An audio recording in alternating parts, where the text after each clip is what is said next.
মুহাম্মদ সাল্লাল্লাহু।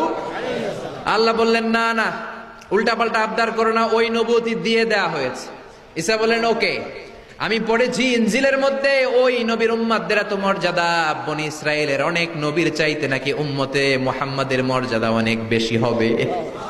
আল্লাহ শেষ নবী আমাকে বানালেন না, ওকে, কিন্তু আমার উম্মতকে ওই উম্মত বানান। আল্লাহ বলেন নো, ওইটাও দেয়া হয়ে গেছে। পাবে কে?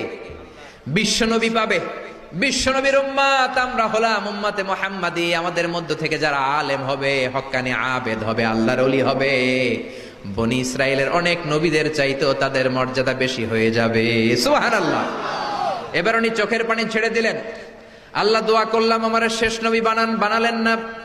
দোয়া করলাম আখিরি উম্মত আমারে দেন, আমারে দিলেন না। এবার আমি দোয়া করি, এই দোয়া কিন্তু ফেলতে পারবেন না। আল্লাহ বললেন করো করো।